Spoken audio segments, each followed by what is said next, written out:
Welcome to the spring convocation of the Department of Mathematical Sciences. I'm Mark Gockenbach, the department chair, and I'm delighted to have this opportunity to recognize our graduates and their accomplishments. Here's the order of events. I have a few remarks about mathematics and math degrees. Then I have the honor of recognizing some of our students who have received departmental awards. After that, I will introduce our first student speaker. After her comments, she will introduce the second student speaker. And then we'll have a slideshow to recognize our graduates with the slides created by the graduates themselves. I will end the convocation with some very brief closing remarks. Let's start with a few questions. What's so great about mathematics? Is earning a math degree an accomplishment worth celebrating? And what's it good for anyway? What's so great about mathematics? One of the first things that comes to my mind is the transcendence of mathematics. It has always transcended culture. For instance, many different civilizations recognize that the ratio of the circumference of a circle to its diameter is always the same, the constant we call pi. Mathematicians from Mesopotamia, Egypt, India, Greece, and China produced estimates ranging from 3 in Babylon 4,000 years ago to the amazing estimate of 355 over 113, accurate to 6 decimal places, in China about 1,500 years ago. Since the advent of computers, the competition for computing pi has accelerated to an astonishing degree, with the number of known digits going from hundreds to thousands to millions and so on, until now 50 trillion digits of pi are known. Mathematics transcends time. Computing pi is a problem that has captivated mathematicians from around the world for thousands of years now. Here's another example. Pythagoras or his students proved the famous Pythagorean Theorem, that the side lengths of a right triangle satisfy the equation a squared plus b squared equals c squared. Most numbers a, b, and c that satisfy this equation are not integers or whole numbers. And the Greek mathematician Diophantus, who lived 500 or 600 years after Pythagoras, instituted a special study of integer solutions of equations like the Pythagorean equation. 1,200 years later, the French mathematician Fermat studied Diophantus's work and wondered about the equation a to the n plus b to the n equals c to the n, where n is bigger than 2. In his copy of Diophantus's book, Fermat made the bold statement that when n is greater than 2, no integer solutions exist.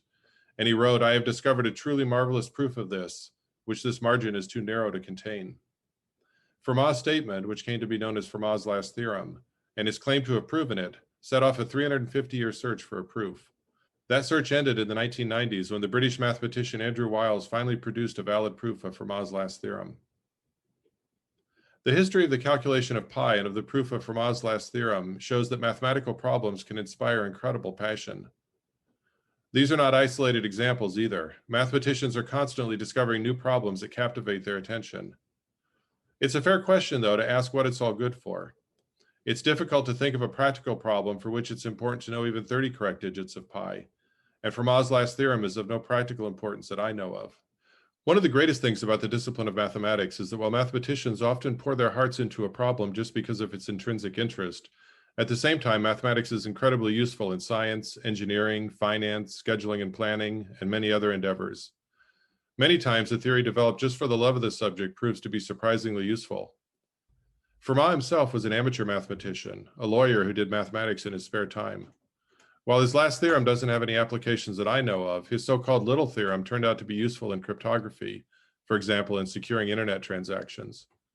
Another long-standing problem sought to clarify the status of Euclid's fifth postulate, the so-called parallel postulate. It took about 2,000 years to demonstrate that it does not follow from Euclid's other postulates, that is, it's not a theorem, and that one can assume it doesn't hold and thereby create other non-Euclidean geometries.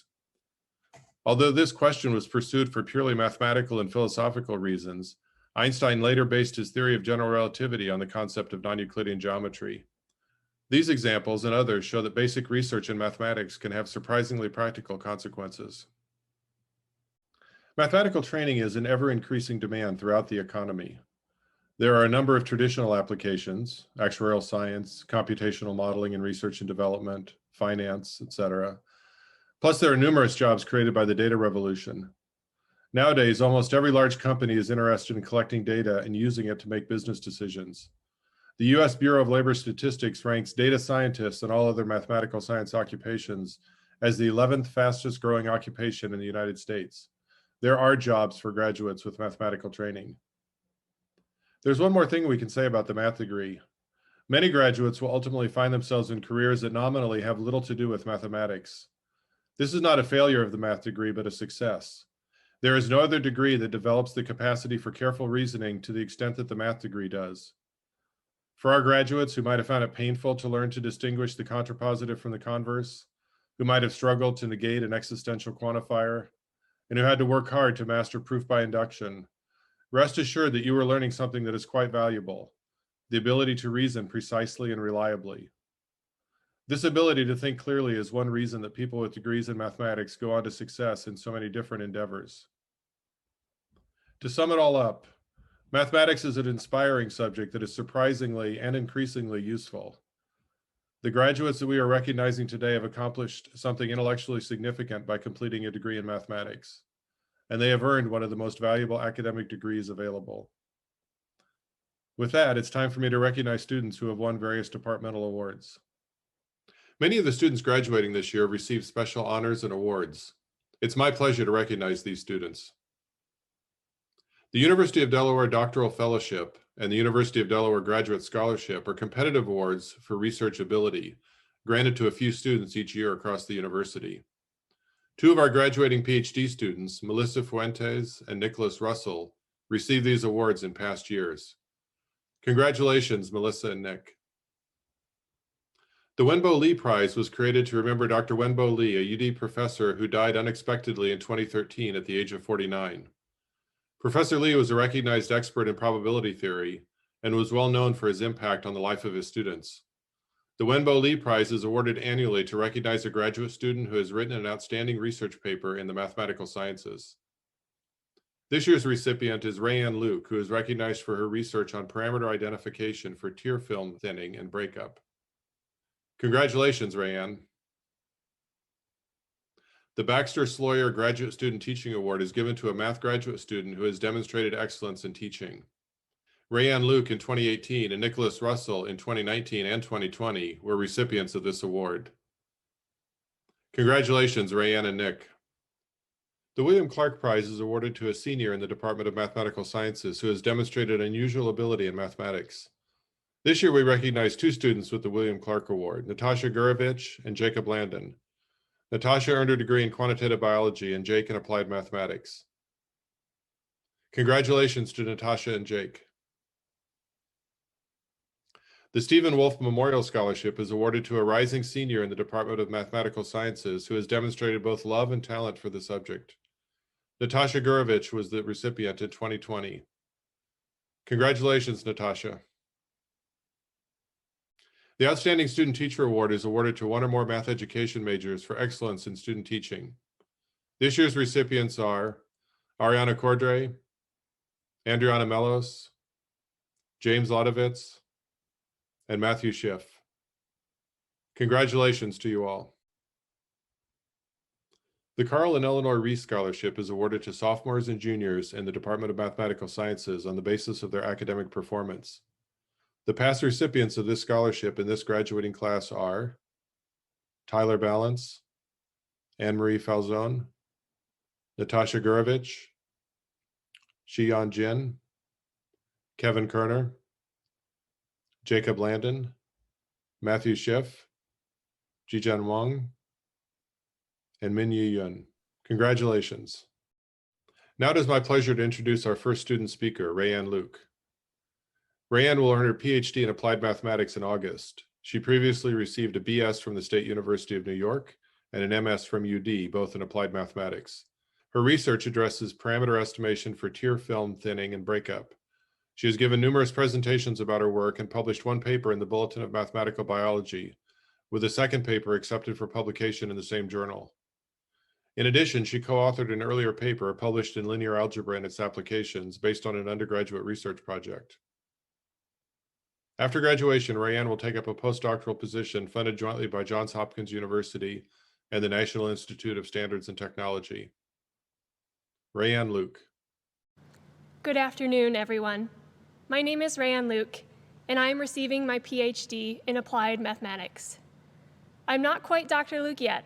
The only thing left is my defense. Getting a PhD is truly a marathon, take it from a runner, and I'm in the final sprint to the finish line. The hay is in the barn, as my college cross-country coach would say. Almost 5 years ago, on a warm and humid day in late July, I walked into Gore Hall, one of the nicest buildings on campus, for a review program before my first-year classes started. I thought to myself, wow, this campus is beautiful. Later that day, I walked into Ewing Hall and thought, oh, and this is the math building. While Ewing may not be beautiful, it has become my home for the majority of the past 5 years. But I didn't instantly feel like I belonged there.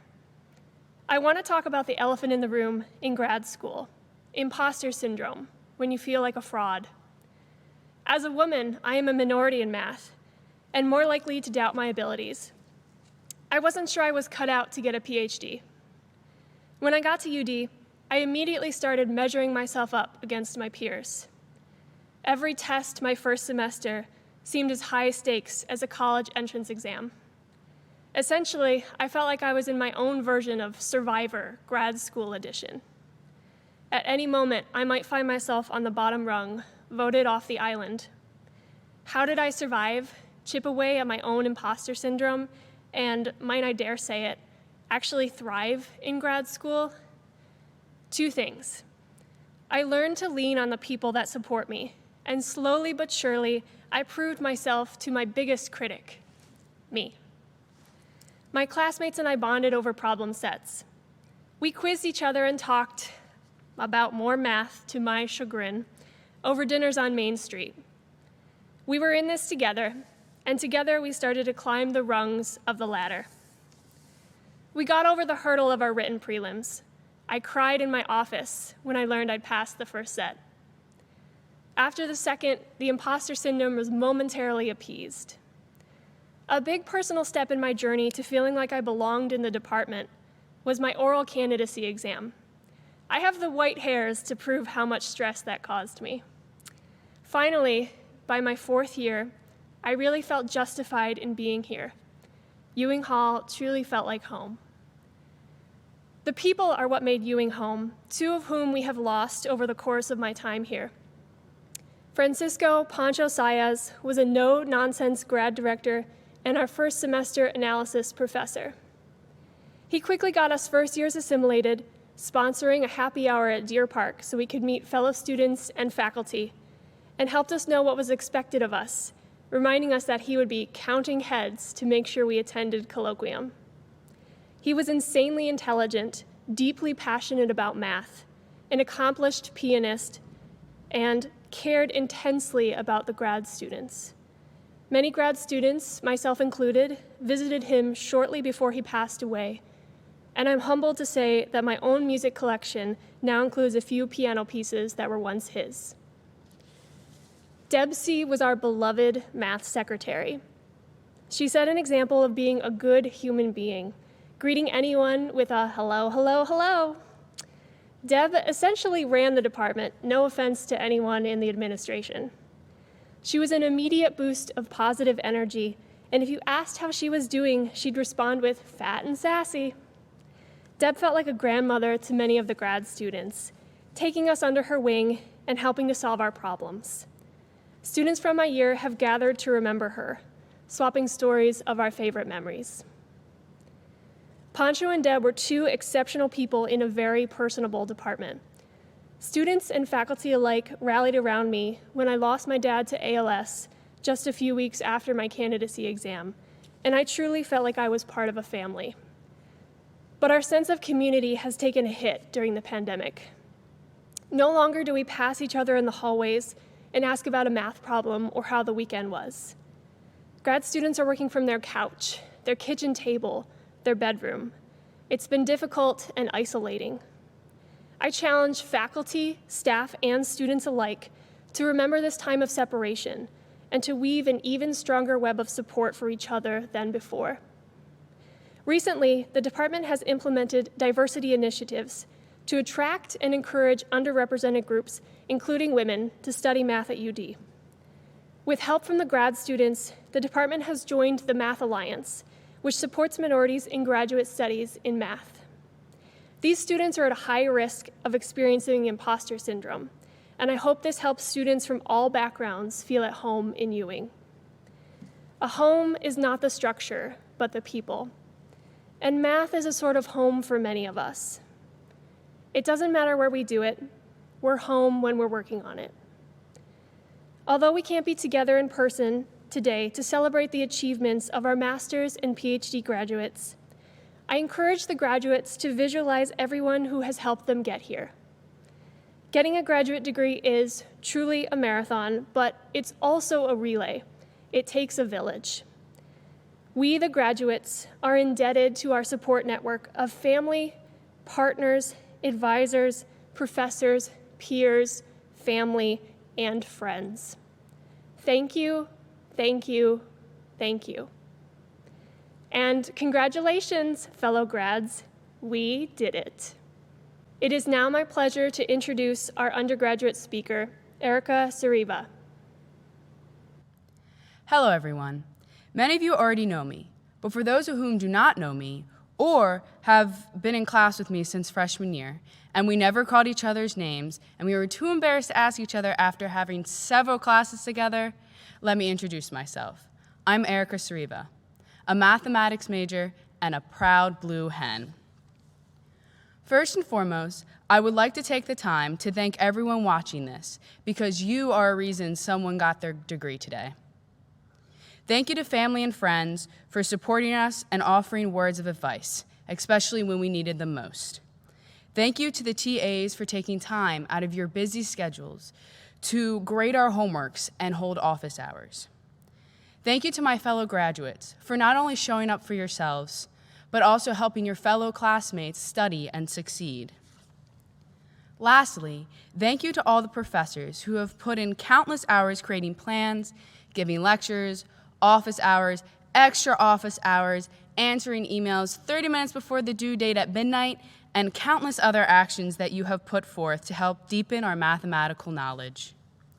Now, I asked many of you what you would like to hear in today's speech, and unfortunately, most of those suggestions probably would not have been approved. But trust me, I feel you. Being a math major was very challenging. I think that the math department is the only department where all the courses are weed-out courses. Many of us would hear our engineer friends complain about how difficult calculus was, but those are one of the easier courses that we had to take. We survived the calc courses, the proof courses, probability, stat, ODEs, PDEs, every course that made passerbys at the library look at our whiteboard and gawk. I don't want to hear any of us say that we're stupid ever again. Now, I know, we've been humbled by our difficult exams, but our professors made sure that we earned our degree. We had to be hardworking and consistently practice math problems. We had to show our ambition by frequently attending office hours. We had to prove our determination by constantly being the last students to leave the library. Also, in my opinion, the hardest one, we had to display our intelligence by doing mental math because for some reason, we were not allowed calculators on exams. But it's okay, because this skill eventually came in handy. Because when people find out what we study, they always ask us some arithmetic problem. Like, oh, you're a math major? What's 72 times 64? As if we spent our entire college career doing times tables. And we're usually like, that's not really what we study. It's 4,608, by the way, but we study much more than that. Math is the basis for everything: chemistry, physics, engineering, computer science, music, finance. Not to brag, but in a sense, essentially, us mathematicians have the universe revolve around us. But we did choose a major that can lead us in any field that our heart desires. And to me, that's pretty radical. Seriously, though, we went into this to learn more about numbers, and we're leaving with a large abundance of skills. Our logic skills have strengthened due to our proof courses. Our attention to detail have sharpened because we always had to make sure that we didn't drop that negative somewhere. And we know how to problem solve because our professors always gave us 5 of their problems every week. Now, I tried to avoid this topic as much as I possibly could, but it has been our reality: online classes. Though COVID has brought many obstacles in our direction, we have learned to adapt and overcome them. It was much harder to do study groups online, but we got through it. Staying focused during Zoom lectures seemed impossible, but we did it. Speaking of lectures, do you know why math lectures take so long? Because the professors always go on a tangent.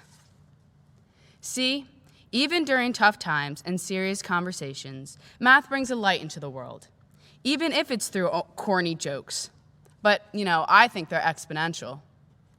Anyways, congratulations to us for surviving and getting that degree. Class of 2021, we did it. Recipients of the doctoral and master's degrees: Bradley C. Fain, Doctor of Philosophy in Mathematics. Melissa Marie Fuentes, Doctor of Philosophy in Mathematics. Rayanne A. Luke, Doctor of Philosophy in Applied Mathematics. Hansen Pei, Doctor of Philosophy in Applied Mathematics. Kelvin Rivera Lopez, Doctor of Philosophy in Applied Mathematics. Nicholas Joseph Russell, Doctor of Philosophy in Applied Mathematics. Mark Leadingham, Master of Science in Applied Mathematics. Sarah Elizabeth Tillman, Master of Science in Applied Mathematics. Alexandra Victoria Vasquez Moncayo, Master of Science in Applied Mathematics. Recipients of the bachelor's degree: Tyler Ballance, Bachelor of Science in Applied Mathematics. Jingxiu Bao, Bachelor of Science in Actuarial Sciences. Andrea Elizabeth Bigos, Bachelor of Science in Actuarial Sciences. Wayne Bloom, Bachelor of Science in Mathematics and Economics. Caitlin Canalicchio, Bachelor of Science in Quantitative Biology.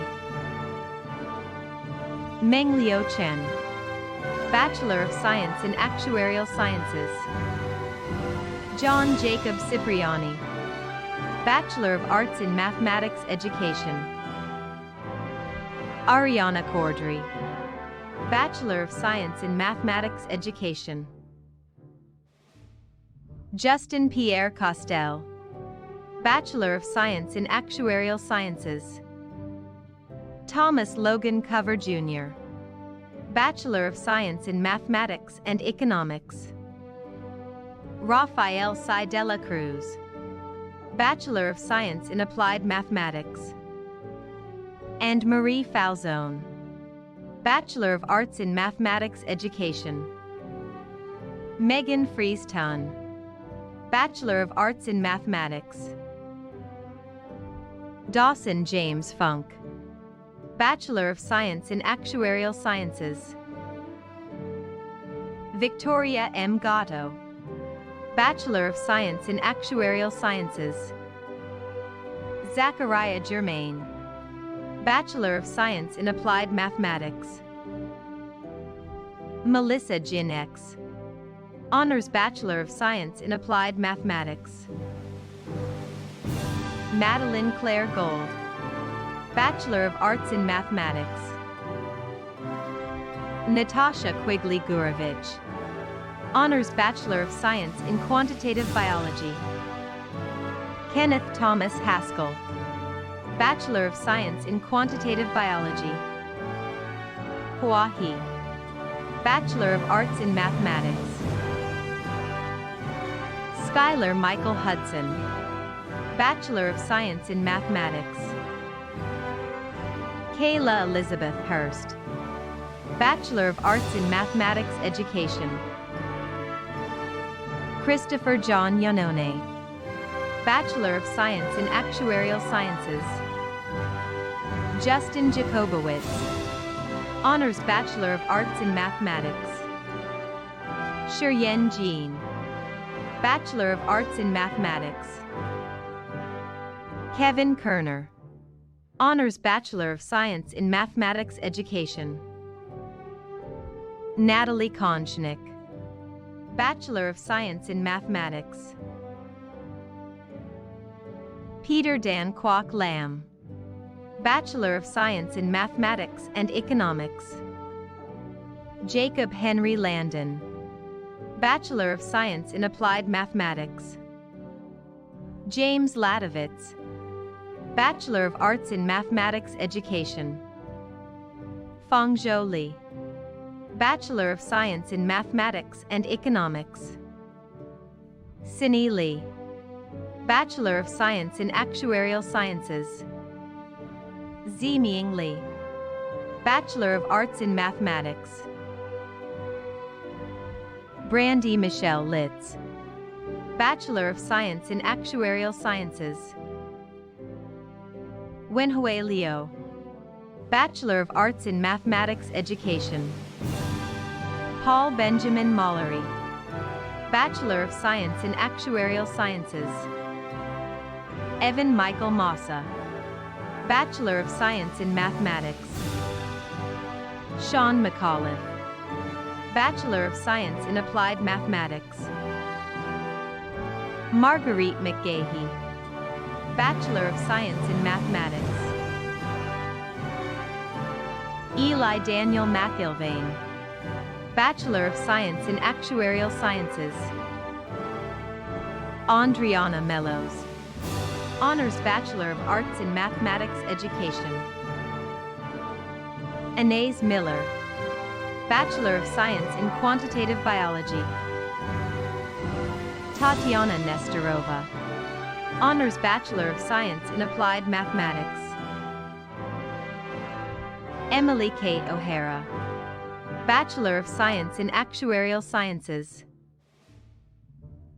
Tejas Patel, Bachelor of Science in Applied Mathematics. Nico Reed, Bachelor of Arts in Mathematics. Christy Jo Sandberg, Bachelor of Science in Mathematics. Matthew Schiff, Bachelor of Arts in Mathematics Education.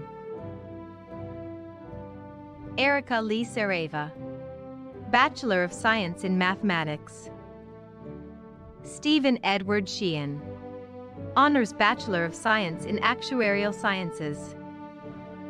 Daniel Joseph Snyder, Bachelor of Arts in Mathematics. Young Sun, Bachelor of Arts in Mathematics.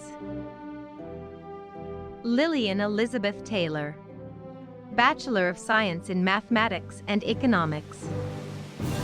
Jijin Wang, Bachelor of Science in Mathematics. Yunpeng Wang, Bachelor of Science in Mathematics. Tianyu Wang, Bachelor of Science in Mathematics and Economics. Katarina Wunsch, Bachelor of Arts in Mathematics Education. Jacob Wingard, Bachelor of Science in Mathematics. Nicholas Lin Xiao, Bachelor of Science in Mathematics and Economics. Boheo Su, Bachelor of Science in Mathematics. Michael Yakochi, Honors Bachelor of Science in Applied Mathematics. Jean Xiang Yu, Bachelor of Science in Mathematics. Mingyi Yun, Bachelor of Science in Actuarial Sciences. Xinmei Zhang, Bachelor of Science in Actuarial Sciences. Xinyun Zhang, Bachelor of Science in Mathematics and Economics. Ziyu Zhao, Bachelor of Arts in Mathematics. Baichen Zhou, Bachelor of Science in Quantitative Biology. Congratulations to all of our graduates. We're proud of your accomplishments and look forward to seeing what you achieve in the future. I hope you have fond memories of your time in the University of Delaware's Department of Mathematical Sciences, and I wish you all the best in your future.